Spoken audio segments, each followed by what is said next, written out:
Veela Jamal right here on News 9. I'm going to take you through news from India and across the globe. Let's start with our top story.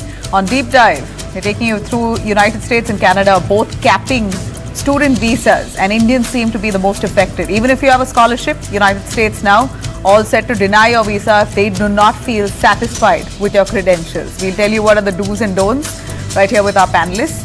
And Gaza peace deal at this point underway, while Hamas attacks 2 years anniversary is right now being observed. Hamas says that they did the right thing to save their land, and Israel says this was the worst episode of massacre that they have ever seen in their lifetime. We're going to take you through details on the Hamas peace deal after 2 years of that war today with our experts on the panel. And day to night, our top story on the SIT that has been formed in Kerala to probe the missing gold from the Sabarimala temple. I will take you through all those details. As always, I start with the headlines first. Supreme Court raises concerns over 21 lakh additions and 3.6 lakh deletions in final Bihar electoral rolls. The Supreme Court adjourns next hearing to October 9th for ECI to respond to allegations, and detailed hearing set for October 14th. Civil Aviation Minister Ram Mohan Naidu asserts no manipulation or dirty business in AAIB probe into the Air India crash in Ahmedabad on June 12th. In fact, his statement comes amid concerns over alleged hasty and pressured investigation. Even the pilot's family members and parents insist that there should be another round of probe that will hopefully reveal more details. They're unsatisfied with the fact that the first report claimed that the pilots could be at fault. A PIL has now been filed in the Supreme Court seeking a CBI investigation into the child deaths in Madhya Pradesh, Rajasthan, owing to contaminated cough syrups. Petition demands a national judicial panel headed by retired Supreme Court judge to be probing the manufacture and the supply as well as the testing and regulations. All that failed clearly. They want a Supreme Court panel to investigate the case. Tamil Nadu government's detailed 44-page report has now revealed that 39 critical and 325 major deficiencies at the cough syrup manufacturer Coldrift's pharmaceutical company's office, Sri San Pharmaceuticals, in Kanchipuram has been noticed, and they're responsible for 17 children's deaths across the country. Investigation exposes how this company was producing toxic syrup instead of safe medicine, basically adding industrial grade chemicals into cough syrup given to children. 10 days after Karur stampede tragedy, TVK chief Vijay speaks to the kin of the deceased via video call, offers condolences and expresses solidarity.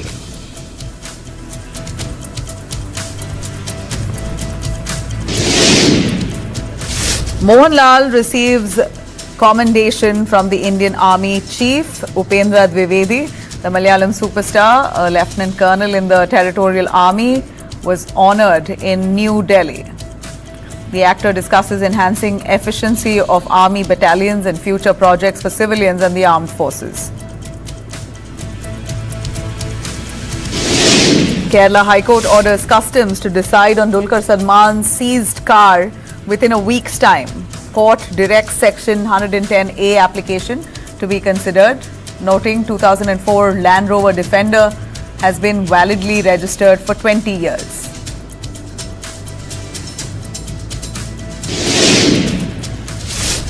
Karnataka Minister Satish Jarakiholi says that he is not in the CM race, calls for High Command to resolve leadership uncertainty. Cabinet reshuffle expected within 2 posts sought for Valmiki community. Israeli forces shell Gaza on war anniversary, even as Hamas and Israel discuss Trump's peace plan.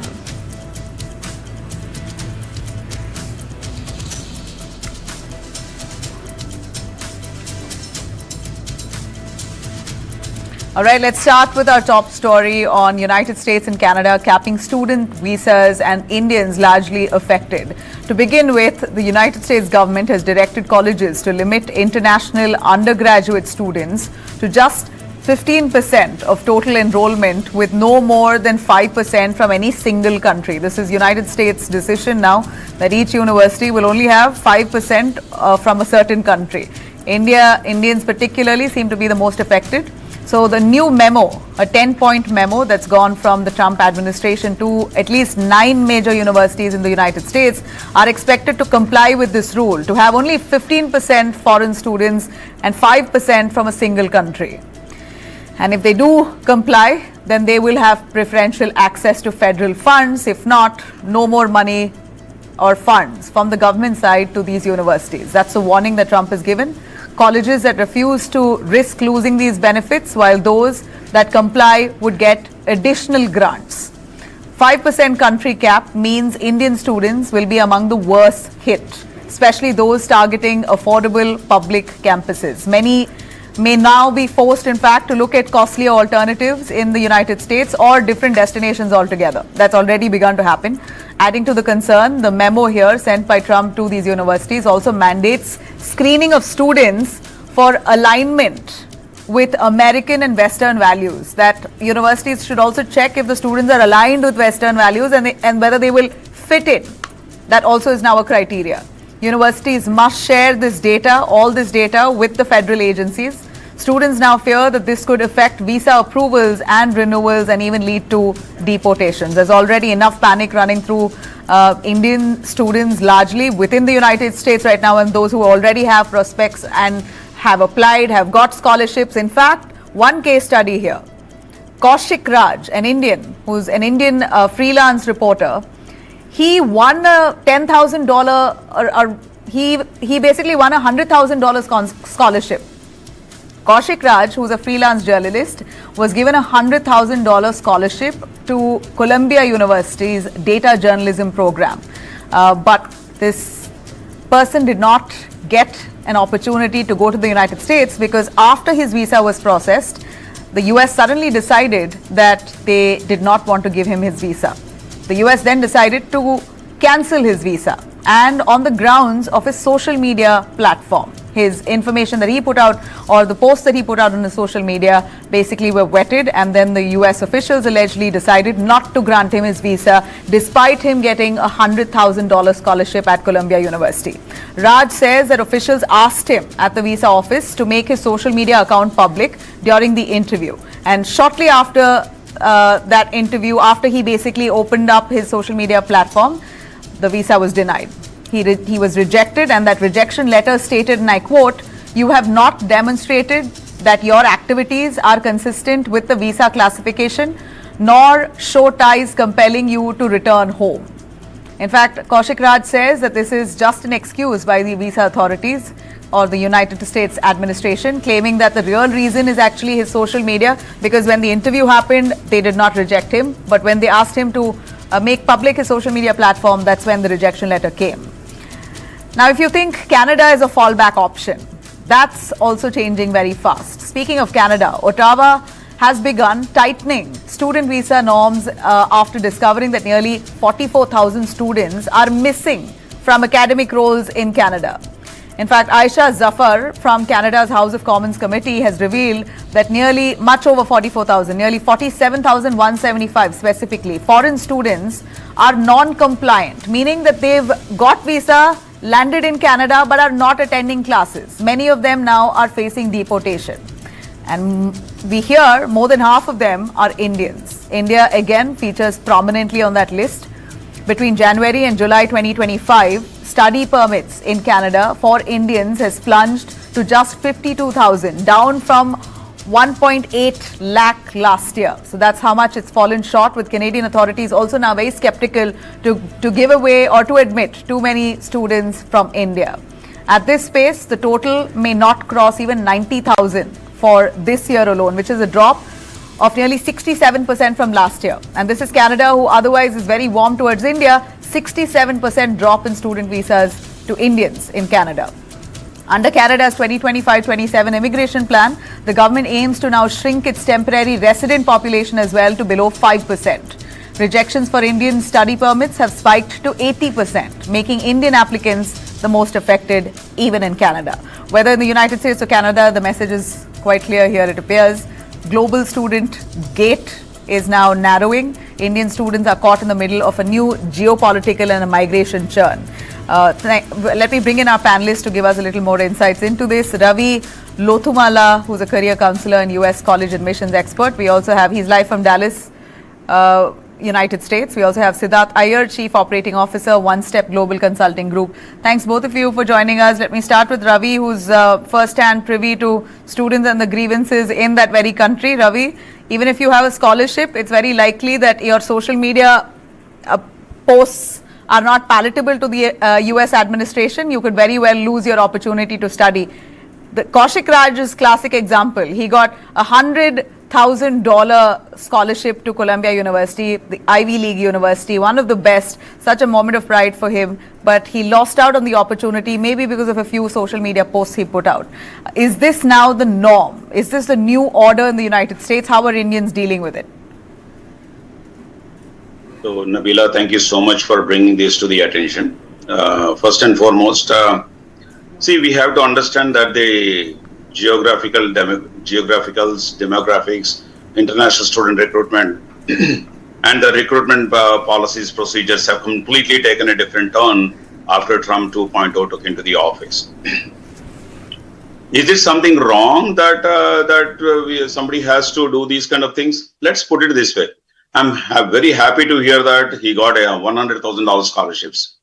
But we have to be very careful because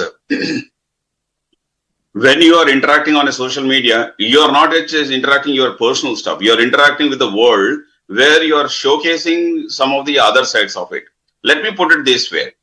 What if you are not projecting all those things that are not necessary? Today you would have been in Colombia. Why don't we put it that way? You would have been in Colombia with a $100,000 scholarships. Number two, all the students, when they are interacting with any of the social media, they have to be very cautious and very careful to understand the rules and regulations, especially if they are coming to United States. So I think that students have to be very cautious. To say here. But Mr. Ravi, what you're basically trying to say is shut up. Now that was America was one place where we thought freedom of expression and speech was really endorsed, and people had the space and the room to say as they like. Even if any other country, even if India had, if you had doubts to say what you wanted to say here, America was one place that endorsed freedom of speech and expression. It's shocking that America now is filtering visas based on the social media posts. How bad could it be? This boy has got a $100,000 scholarship from Columbia University. They thought they saw merit in him, in his work. But a social media post can be off-putting enough to throw his scholarship away. I mean, again, Nabila, I have to understand, dissect and understand the differences. See, gone are the days where, gone are the times where things have changed drastically. Now, we have to be very careful about what we are. It is not that you are not free, they are not curtailing the freedom of expression. You have to be careful in terms of what you are expressing also. That is an important matter. We are not politicians. We are not something like a diplomats to express. We, even diplomats and all those things, we maintain some kind of a diplomacy in terms of dealing with all those things. So I would rather suggest every student to be very careful in terms of what they are posting on the social media and how they are interacting it, how they are reacting to it. That is very important. So some of the things that are not pro-US, obviously they will take their own decisions. So I would say that we have to follow the rules, follow the other countries' rules that they are following. For example, even if US students, if they are coming, US citizens, if they are coming to India, I apologize. Just pardon me, Mr. Ravi. Pro-US, I don't think Kaushik Raj or anybody else putting. Okay, I would still understand if they bad-mouthed the US on their social platforms. But here it's not US alone, right? If you talk about Hamas, if you talk about Israel, if you talk about Palestine, if you talk about Iran, if you talk about India, anything could irk the whimsical Trump regime. Yeah, I mean, absolutely right. So if it is a Trump's regime, then we have to go by Trump's rules So and basically, regulations. As simple as that. basically delete your social media platforms. Do not post anything. Ideal. America is going from bad to worse, as regressive as can be. India is a clear star destination now for Indians. Forget anywhere else. Absolutely. India is a place to be, and that's what we need to urge our students. And at least our government should ensure more opportunities for such skilled professionals. You know, if I could also bring in Siddharth on that. Siddharth, I'm just very angry with the fact that the boy had such a chance to study in a great university, an Ivy League. It was a matter of pride for him. He passed his interview, and at the interview time, they did not reject him. And later, they asked him to disclose his social media platform, and then post which he got a letter that it's refused. So it's very clear it was due to social media vetting. His talent, his skill, what he's done, his merit was completely overlooked based on a few social media posts. I wonder how bad it could be, because if it was so bad, the university would have not accepted him or given him that kind of scholarship. So for a post that US admin did not really like, the boy loses his visa. That said, it's now a cap of 15% all over, 5% each university can have 5% from one country alone. So in all of this, it seems like India is the most affected. Indians are the most affected. Give us your analysis on this. Well, Nabila, let me certainly share my perspective. See, it's Trump's political style and leadership. He always tends to be very populist. He wants to, create ripples among the ecosystem, which are not really, very popular, among the student community. It does add to a lot of stress and creates anxiety, among students. India, without a doubt, is a very perception driven market. And when we are seeing news that is coming on channels with regard to caps, with regard to restrictions, it creates a lot of fear and anxiety among students and parents equally on that note. But if I were to just quantify this for you, Nabila, this latest Trump note or a memo that has gone out to these 9 universities with a 15% cap. Let me quantify that. US undergrad has close to over 6 million seats. And even, if you apply a 15% cap plus a 5% restriction based on nationality, that would add to close to about 300 odd thousand plus Indian students who can actually go to study undergraduate studies in the US.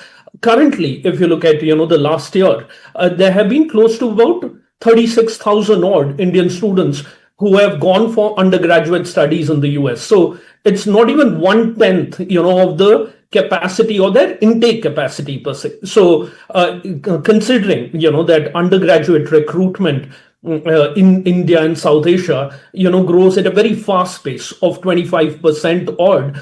Even then, it'll reach to only close to about 100,000, which will be 1/3 of whatever cap that, they have proposed, among these 9 elite universities. So it's that perception, that gets created, which is very wrong.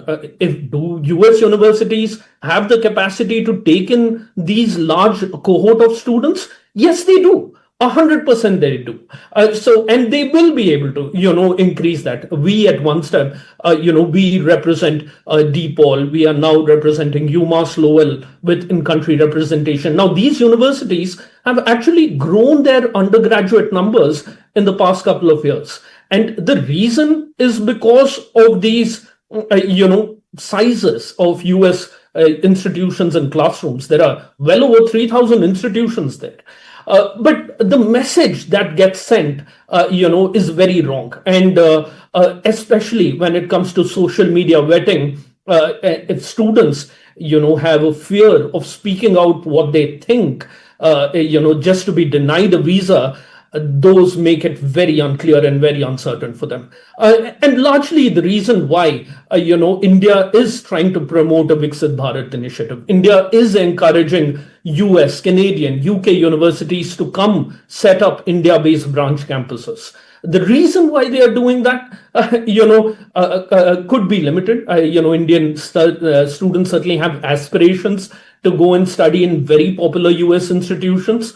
In fact, few institutions like ASU in Arizona State can even be called an Andhra Pradesh State University. They have such large cohorts of students going from one particular state in India. But I think the diversity of being able to recruit students in the large front will certainly improve. And one good thing, that has come out of all of this is that they are giving emphasis for standardized testings like SAT, like English language testing and TOEFL, which creates a more holistic and a more neutral way of bringing in students rather than a paying power capacity, or rather than just quotas which are kept for international students per se. So it does bring an equality at some extent, but the narrative can certainly be improved on.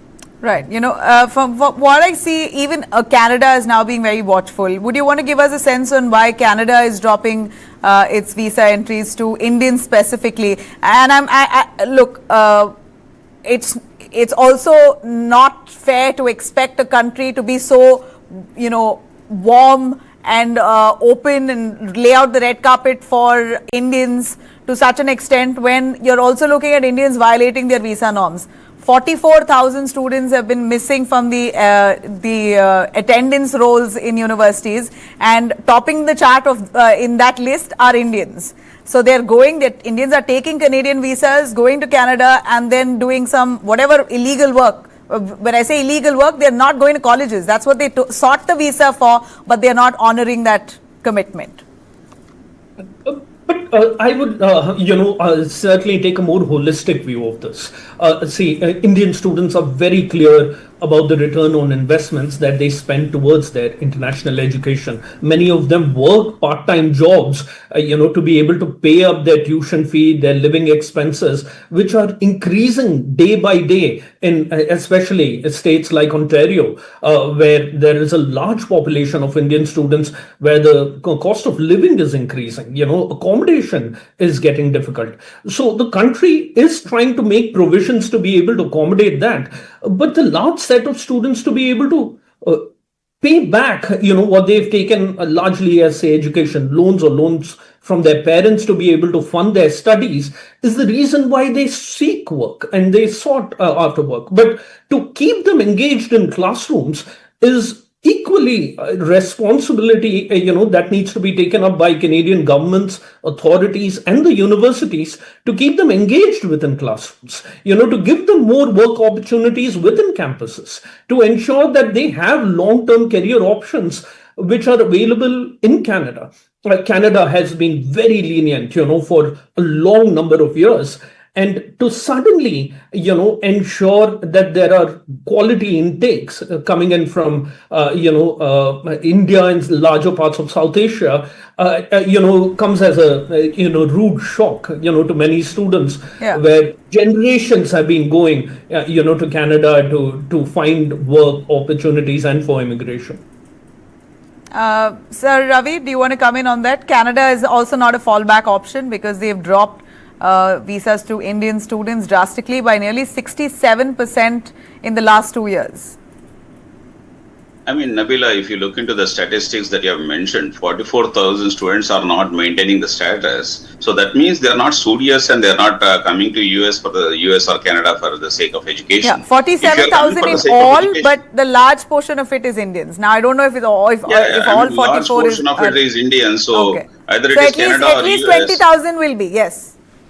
Yeah, I mean, it is the same scenario with the US also. I mean, why all this cap, why all these restrictions is because of not just because just Trump came into the administration office. There was a huge amount of research that was done on the H-1B visas, who is taking it, OPT, STEM OPT, usage, abuse, what is the value addition, how is it a real value addition or is it like a scam or is it something like a taking advantage of it and displacing of American workers, and not just one parameter or one data point. There are a lot of data points that went into it, and because of which they put the data in front of the, if you look into it, Chuck Griesley, Dick Durbin, and Joseph Edlow, these are all the people that are heading all these USCIS, and they are the people who are opposing it. See, America, first, and I will tell you very clearly, US does not discriminate or does not say that we don't want talent. They want, even now I can tell you that they want top talent.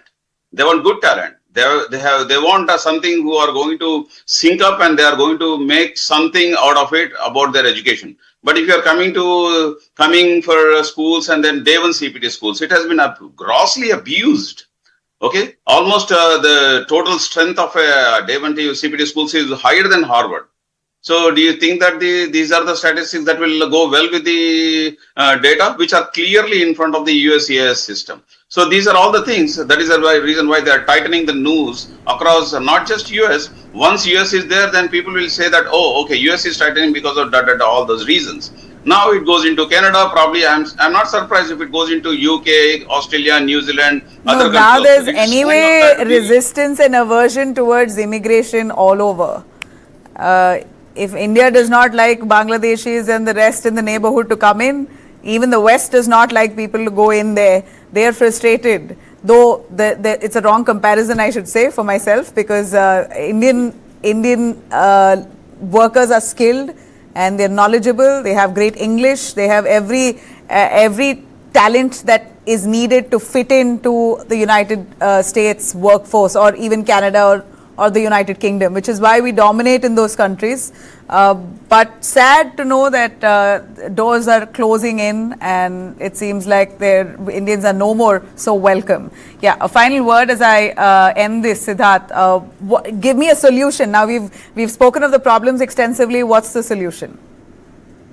See, the solution is simple. That yes, US and Canada, are the countries which will remain the cohorts where there'll be large number of international students, and they are the only ones, who will have the capability, to intake such large volumes. Yes, there are newer destinations like Ireland, Finland, who are coming up, in Germany, where there are a good number of Indian students looking to go in, but largely, given the economic power of US, Canada, they are the ones who are likely to benefit, from the inflow of international students. And let's not forget, the economic value that these international students bring in to countries like the US. They bring in billions of dollars, adding to local economies. So capping can certainly hurt revenues and jobs within US and Canada. It's not going to hurt anyone else but themselves. That is a message which is,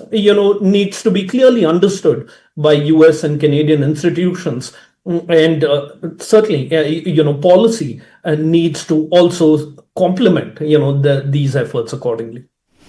All right. Great. Thank you very much, Ravi and Siddharth, for joining us here today and giving us that much needed information. And maybe this is enough to convince our Indian students that India is certainly a better option. Stay back, contribute here, you have better dividends. At least being closer to your family is possibly the best feeling ever. We're slipping into a short break. We'll be right back on the other side. Gaza and Israel, the war continues 2 years on, and there's a near peace deal that's due to be cracked. Details on the other side.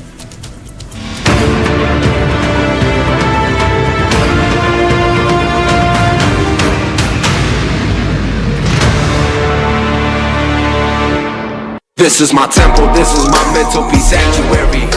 The ultimate biking experience is incomplete without Servo 40 Extra from Indian Oil.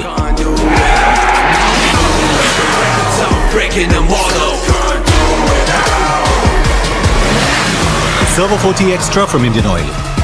Can't do without it.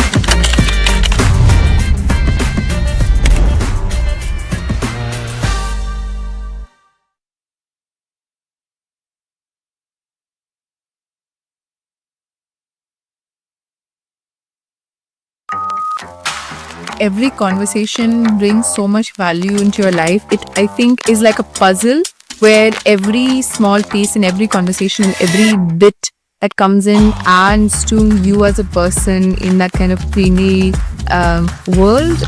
Barun was such an interesting host.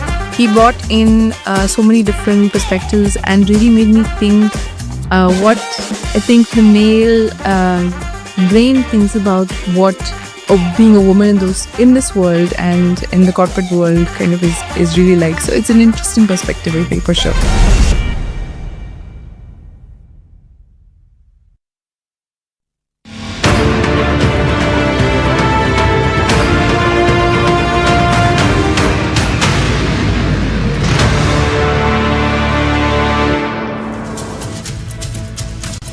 Welcome back. Let's cut across to our top story here. On 2 years since Hamas launched its unprecedented October 7th attacks.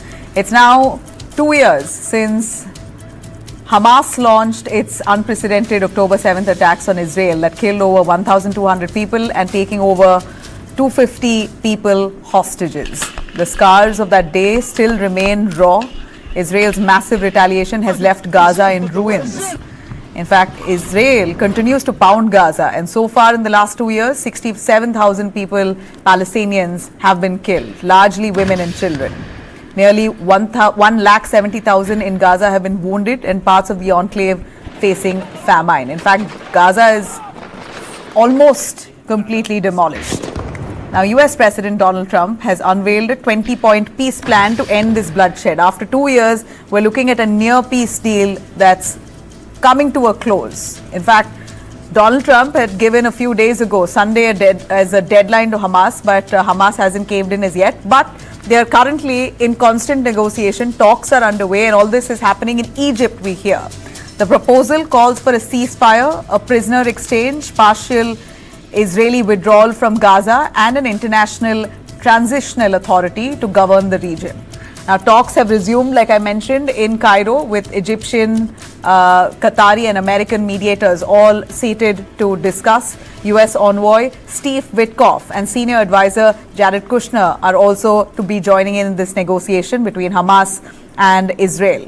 But it seems like Israel has not yet given a formal response on this, though they say that we are very much for a peace deal. Hamas negotiator Khalil al-Hayya has signaled openness to partial measures like releasing hostages or easing humanitarian curbs, with Israel, while Israel, on the other hand, insists that no steps will proceed until hostages are freed. I'm going to cut across to some visuals that's come in on many of the Israelis mourning the death of those who were killed by Hamas during the October 7th massacre.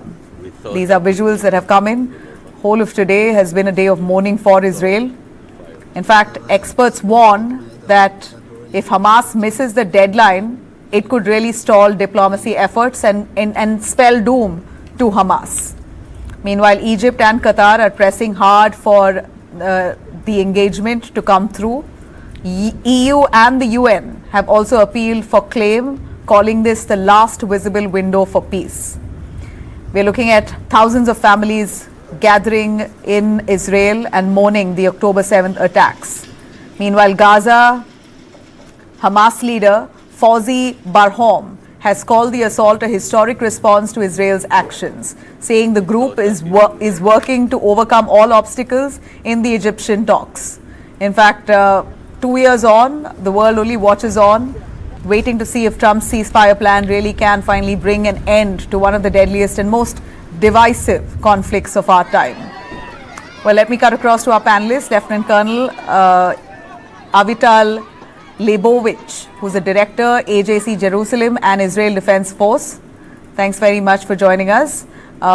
She's live from Tel Aviv, Israel. We also have Ambassador Prabhu Dayal, former Indian diplomat. Thank you, both of you. I'll start with our guest from Israel itself, Avital.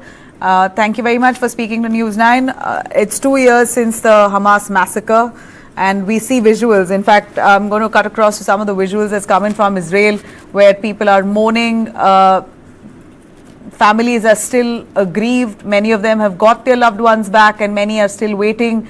Most of them have lost their loved ones. how eager are you for a peace deal here? Well, first of all, thank you for having me on the show. I would say that it's a very, very sad day. Actually, we have a Jewish holiday today, but I think most of the people are huddled at home and trying to remember the atrocities that took place on October 7th. A lot of people are mourning. Almost every family has friends or friends of friends who were lost either on October 7th when they went to a party, or they lived on the envelope of Gaza or elsewhere, soldiers. So we are very much in pain. Having said that, I think there is a huge hope and prayers for this peace agreement, which is right now on the table, as you described, to succeed. Obviously, the ball is in Hamas's court. Israel has agreed to all of the 20 points. And I have to say that I'm partially optimistic, only partially because the music I'm hearing from Hamas, which is leaking some messages to Arab media, are not so optimistic. For example, they are saying that they are not sure they can find all the 48 hostages, or they're saying they will never comply with an international law. So while we are very, very much in need for a peace treaty, for a peace agreement, for stabilization, I'm not sure it will be achieved. I'm not sure at all. You know, at this point, Trump had given Hamas a Sunday deadline, but that's clearly much past that date. But negotiations are still underway. Mr. Prabhu Dayal, would you know if Hamas will cave in? You know, it's also for the better of Gaza. There are apprehensions, and those apprehensions are whether Trump and his peace deal would be something that Hamas and Palestinians can really, or rather Hamas, I'm not going to mix that with Palestinians, Hamas particularly can believe. Trump has put out AI videos showing Gaza, you know, a fancy Gaza with a Trump statue in the middle. We're going to play those visuals out for you. Those are the kind of visuals Trump put out on an earlier date. So looking at that, anyone could have doubts. I'm not saying that Trump's peace plan is not futuristic, but at the same time, Trump has had a past, and we're playing those visuals out for our viewers here. This is Trump's vision for Gaza, which I highly doubt Palestinians would agree. Well, Nabila, first of all, let me begin by also thanking you for having me on your show. Now, as I see it, the prospects for a peace deal in Gaza based on President Trump's recent peace plan are uncertain, despite both Hamas and Israel agreeing in principle to its initial phases. Now, major hurdles remain, including Hamas's disarmament and the future of governance of Gaza. Now, negotiations continue in Egypt, with mediators from the US, Qatar, and also Egypt taking part. The talks are focused on the initial phase of the deal, that is, the hostage and prisoner exchange. However, the history of previous failed ceasefire attempts and the ongoing disagreements over fundamental issues make me somewhat skeptical about the prospects of a lasting breakthrough. Let me explain. Despite the initial progress, several long-standing disagreements pose a major threat to the plan's success. Firstly, Hamas's disarmament. Hamas has a long history of refusing to disarm and is not publicly committed to doing so under the current proposal. Now, Netanyahu has repeatedly stated that Israel will not accept any deal where Hamas remains armed, and he has vowed to demilitarize Gaza the hard way if necessary. The second issue is future governance. Now, Hamas has indicated a desire for some role in a unified Palestinian movement, which is unacceptable to both Trump and Israel. So the plan calls for a Palestinian technocratic committee supervised by an international board, a structure which has been criticized by many for lacking local legitimacy. Now, third important point is Israeli withdrawal.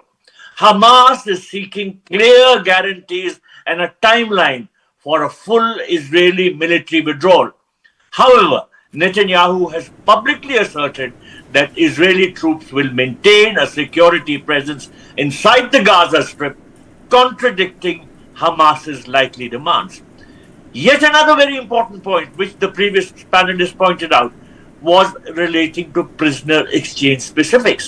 So while the overall formula has been agreed upon, the specific list of Palestinian prisoners to be released remains a contentious point. And there are also logistical challenges. The proposed 72-hour timeline for the release of all hostages, including finding the remains of the deceased captives, is considered unrealistic. The previous panelist said that it is not clear whether Hamas will be able to locate the remains of the deceased captives.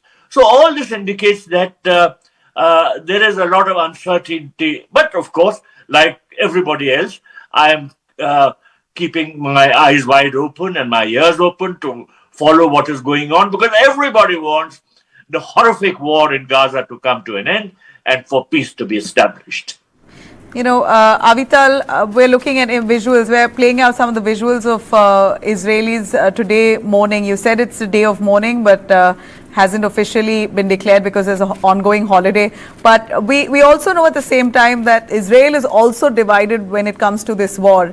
There are people who want this war to end at the earliest, who want the hostages to come back, and yet there are who want Gaza to completely be wiped out because of the Hamas hideouts that's still so entrenched.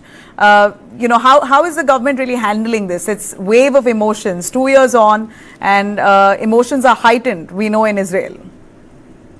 Well, I think we're in a different point of time now. You know, the fact that 8 Arab foreign ministers joined a declaration, even countries which are pro-Muslim Brotherhood were signed on this one-page press release a week ago.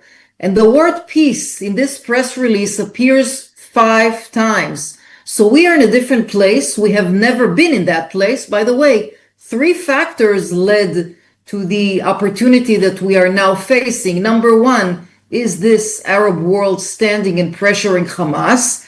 Number 2 is President Trump's very important weight, which is put on the table. And number 3, the operation in Gaza City itself, which was also some sort of a deterrent factor. So all these 3 kind of elements brought us to this point. Therefore, I believe that the vast majority of people in Israel today are looking forward to end the war and have the hostages home. This is the vast majority here in the street. You know, people are waking up every day with the hostages and going to sleep every night with the hostages. Plus, this is not the only open front we have here. Today, there were 4 drones, explosive drones, that were fired by the Houthis from Yemen to the most southern city we have in Israel, Eilat. 4 of them in just 1 hour. All of them were intercepted, but still, this is a reminder of the other fronts that we, Israel, need to cope with. So I would say today, the vast majority of people here in the country want the war in Gaza to end and have some sort of a new beginning. And also, this is an opportunity for the people of Gaza. I've been to Gaza. It's a beautiful place, gorgeous beaches. The potential, the economic potential is huge. Imagine with a corridor to Egypt, what this could do for the entire area and for the people themselves. So the opportunity is there, the potential is there, the will is there, but the ball is at Hamas's court. Yeah. A final question, Mr. Prabhudyal. Avital says that even Islamic countries have come together and signed on that peace declaration. Though Pakistan, a few days ago, the interior minister or foreign minister who said, we have not accepted it. This is not our, the peace plan of Trump's does not have our approval. And even the Middle Eastern nations have not fully agreed with it. I'm not too sure if he's speaking out, you know, out of line or if this is true, but this is what Pakistan says. What, in your view, is that statement? How do you read it? Well, Pakistan is known for duplicity. Pakistani leaders have categorically told President Trump that they are fully supporting this peace plan and that if implemented, it would end the war. Of course, for their public pronouncements, surely they are targeting their domestic audience and they don't want to be seen as agreeing to Israeli demands or President Trump's demands. So they are playing a double game. However, let us be very clear. If this plan is accepted, it would bring an immediate halt to the war. It would release hostages in exchange for Palestinian prisoners, which is what people want along with the ending of the war. The question remains about Israel's withdrawal from Gaza and whether the Hamas will agree to Israel's continued supervisory role. So therefore, significant hurdles remain, including, of course, Hamas's future role and the issue of disarmament, the withdrawal timeline for Israeli forces, and the details of an international stabilization force. So Hamas has indicated a willingness to accept some terms, but has not agreed to disarm. Let us see how things shape out, but I won't take the Pakistani comments seriously at all. All right. Well, we're praying and praying hard for peace. And that's what India's stance has been constantly, that war is not the solution. And we're hoping that Hamas admits or agrees to the peace plan, disarms themselves and releases the hostage so that this plan could go forward for the better of Gaza in the future. Thank you very much. I really appreciate Avital joining us live from Israel, and also Ambassador Prabhu Dayal for that. A quick break and we'll be right back with all our top stories on Day Tonight. Stay with us.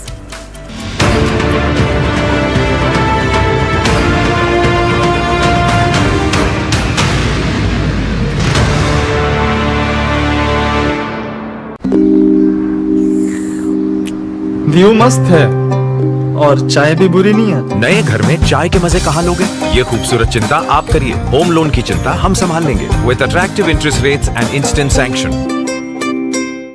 Irregular periods and unbearable pain. उसके लिए क्या करूं? 2 spoon काफी है। ये problem दूर करने के लिए लायन डेट सिरप। इसमें आयरन, फाइबर्स, विटामिन्स, किसी भी बीमारी से लड़ने की ताकत बहुत ज्यादा है। रोजाना 2 स्पून लायन डेट सिरप हल्के गर्म दूध में भी मिलाकर पी सकते हैं। लायन डेट सिरप रोजाना 2 स्पून। सर, वाटर प्रूफिंग के लिए बेस्ट है। वेंकी जी, एक छोटा सा गिफ्ट बिरला ओपस एश्योरेंस देने के लिए। ऐसा क्या है इसमें? 1 साल में वाटर प्रूफिंग को कुछ भी हुआ तो वापस करके देंगे। वापस करके देंगे? वो भी फ्री। पेंटिंग में पहली बार बिरला ओपस एश्योरेंस। रजिस्टर करो birlaopus.com पर।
Welcome back. Let me start with Karnataka.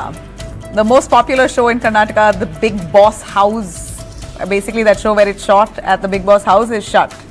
Karnataka's popular reality show Bigg-Boss Kannada season 12 now faces unexpected halt as authorities have evacuated the sets of the Bigg-Boss house at Jollywood studio in Biddi over alleged environmental violations.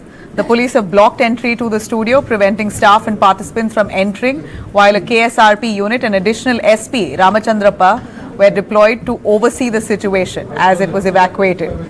Karnataka State Pollution Control Board has issued a closure notice to the Bigg-Boss house, the show producers, Wales Studios and Entertainment Private Limited, for operating the Bigg-Boss house without proper environmental clearance. Officials have stated that the production site lacked mandatory sewage treatment plant, releasing untreated wastewater and posing a potential environmental risk. The October 6th notice directed an immediate halt of all activities under the Water and Air Prevention and Control of Pollution Acts. In fact, the Pollution Control Board has now warned of further legal action if at all producers fail to comply, sent out copies also to Ramnagara Deputy Commissioner and BESCOM to enforce this. Participants were escorted out, and those are the visuals we were showing you. Jollywood management received and acknowledged the official notice as well, with instructions to be complied fully by end of today. Sources indicate producers are exploring a temporary relocation of the Bigg-Boss sets while also addressing environmental compliance, raising questions about the show's continuity now because they don't know yet where they will shoot. Sudeep, of course, the host of the show at this point, hasn't commented on this yet. But the drama, of course, continues with the doors of Bigg Boss house being shut in Karnataka. Shifting our focus to Sabarimala Gold Row. In fact, the Travancore Devaswam Board in Kerala has suspended Deputy Commissioner Murari Babu over irregularities in the temple's gold plating project. The Kerala High Court has now ordered for an SIT probe into missing gold at the Sabarimala temple, the missing gold panels, and also irregularities that date back to 2019 along with the 2025 episode. Investigators say leftover temple gold was misused and diverted to a private sponsor, Unnikrishnan Potti, who reported, in fact, he basically had links with top TDP officials and senior CPI leader as well. And we hear that leftover gold after polishing the plates was taken out for personal use. In 2019, a 4.5 kg gold went missing after temple restoration. In 2025, gold panels were removed, again this time without court's permission. The board insists that all 14 panels weighing 38 kgs are accounted for. The scandal has now rocked Kerala politics. The UDF stormed the assembly demanding Devaswam Minister V.N. Basavan's resignation as well. Congress MP Shashi Tharoor has called this unfair and says this entire issue itself is completely fishy, urging for accountability. Look, I think everybody in Kerala realizes there is something really fishy about what's going on. The allegations are literally many kilos of gold seem to have been siphoned off, and this is a very serious charge. I'm glad that there is now a High Court monitored SIT investigation led by a senior policeman. All right, shifting our focus here to a beauty pageant rehearsal in Uttarakhand that's turned ugly. If I could take you through some of the visuals there, it's appalling to see some of the members of a right-wing group there almost bullying girls who are part of a beauty pageant rehearsal. Let's take you through a beauty pageant rehearsal in Uttarakhand turned ugly when members of a right-wing outfit barged in, objecting to the outfits that the contestants were wearing. The chaos unfolded at Miss Rishikesh rehearsals that was organized by the Lions Club. Members of the Rashtriya Hindu Shakti Sangathan, led by Raghavendra Bhatnagar, accused participants of dressing against Uttarakhand's culture. Those were the girls, and that's how they were dressed. In a video that's now viral, Bhatnagar is seen arguing, fighting with the contestants while they were participating there. The guests are also seated, the panelists who were selecting also were seated, and in front of them he basically argued with the participants saying, modeling khatam ho gayi, ab ghar jao, niklo yahan se. One contestant even shot back, asking why such clothes are sold openly if they are against the culture. Lions Club President Pankaj Chandani stood his ground, saying participants are adults with the right to choose what they wear. Police confirmed no complaint was filed and the event went on as per plan. But this really acted as a pooper there. The group, which claimed to fight love jihad and religious conversions, has now once again drawn attention for moral policing in the name of culture. In a progressive, forward-moving India, it's quite tragic that creativity and confidence still has to tiptoe around fringe outrage. Very sad. उससे काम ना चाहिए cigarette मिलती है दारू मिलती है जाके बंद करवा दीजिए दुकान में कपड़े मिलते हैं बंद करवा दीजिए. All right, now a chilling reminder of America's growing gun menace. An Indian origin motel manager has been gunned down in Pittsburgh in what locals call a complete security failure. 51-year-old Rakesh Ehagaban was shot point blank in the United States, right outside the Pittsburgh motel in Robinson Township for no good reason. This man just walks up and shoots him right on the head. He had stepped out to check for some kind of noise and disturbance that he heard, and that's when 37-year-old accused Stanley Eugene fired at him, killing him instantly. The attack didn't stop there. Stanley, the accused, also shot a woman in the neck as she tried to flee, while a child inside the vehicle narrowly escaped. He later exchanged gunfire even with the police before being hospitalized in a critical condition. The woman and the police detective are recovering in the hospital. Remember, this is a really shocking second incident that's coming in just the last few weeks. A few weeks ago, another Indian who was shot, another Indian whose head was severed, where the killer there beheads an Indian man there. The Indian man who was working with him, allegedly on some argument about a washing machine, this enraged that man and he cut off the Indian's head, and that man hailed from Karnataka. So this is the second episode that's really left us devastated. Indians now really fearing for their life in the United States. It's certainly a tricky situation. Criminal cases there mounting in the United States.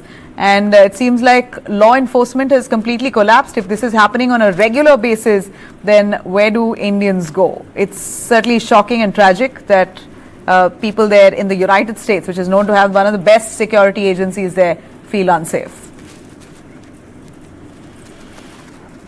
All right, now India took a strong stand against Pakistan today at the United Nations during a debate on women, peace and security. At the UNSC open debate, India's permanent representative Parvatani Harish criticized Pakistan for what he called a delusional tirade against India, particularly over Jammu and Kashmir. He condemned Pakistan's history of violence, recalling 1971 Operation Searchlight in Bangladesh. Basically, Pakistan said that India is harassing women in Kashmir and that armed forces are abusing women of Kashmir, to which India responded saying this is nothing but a delusional tirade, while reminding Pakistan of Operation Searchlight in 1947, which involved mass atrocities, including mass rape and massacre that Pakistan carried out against its own people. This was India's response to Pakistan. President, every year we are unfortunately fated to listen to the delusional tirade of Pakistan against my country, especially on Jammu and Kashmir, the Indian territory they covet. Our pioneering record on women, peace and security agenda is unblemished and unscathed. A country that bombs its own people, conducts systematic genocide, can only attempt to distract the world with misdirection and hyperbole. This is a country that conducted Operation Searchlight in 1971 and sanctioned a systematic campaign of genocidal mass rape of 400,000 women citizens by its own army. The world sees through Pakistan's propaganda. President, as we look ahead, India remains unwavering in its commitment to the women, peace and security agenda. We stand ready to share our expertise with partners, particularly those in the Global South, fostering collective solutions to shared challenges. Thank you. Well, there you have it. On a positive note, India did highlight its pioneering role in women's peacekeeping and a lot more. Thanks very much. On that note, I wrap this edition of the Bulletin right here. Do have a great night.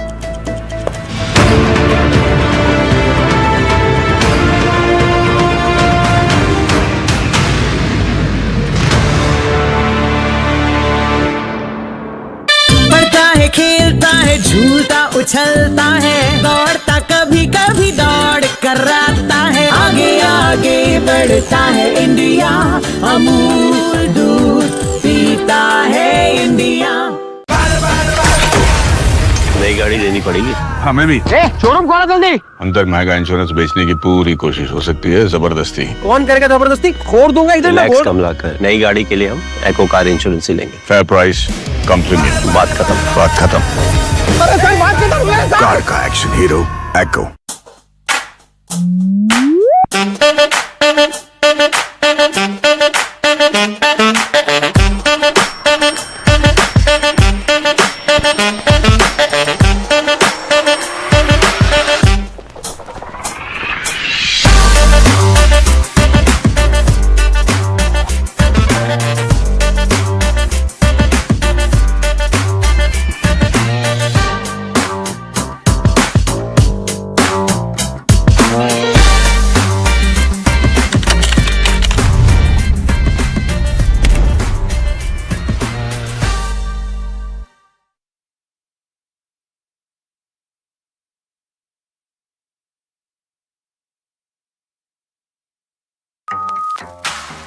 This is going to be a very unique discussion. You started with hardcore business coming from Yusuf Ali's family. You did Table's food. You've done 2014, which is, I think, real estate hospitality. So this is now a profession or passion. I don't think you can be a professional in the arts and culture sector if you are not passionate about it. So I think it is both. It's a very unique 700 square meter space that you've taken. You curate artists, you train them. So we live in the beautiful city of Abu Dhabi. Here there is a very large ingrown kind of idea of art and the culture. I feel art, any form of art, it is one of the rarest man-made concepts which unifies. And through this dialogue, real